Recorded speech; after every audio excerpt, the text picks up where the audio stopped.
Baca surah Yasin, Allah ampunkan segala dosa kita.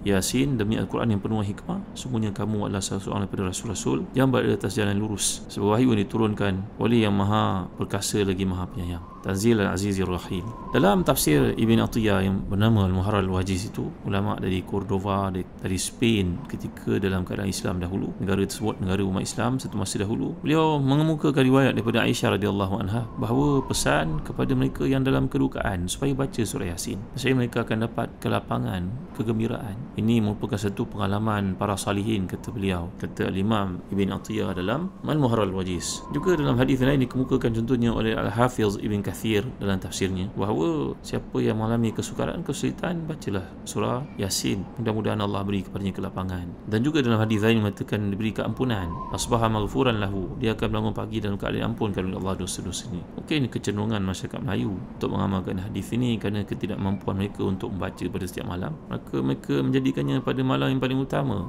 ikut kemampuan mereka, iaitu pada malam Jumaat. Apapun kita baik sangkalah dengan umat Islam, walaupun hadis itu barangkali ada penilaiannya di sisi para muhadithin. Mari kita hidupkan Al-Quran dalam hati kita. Mulakan hari ini.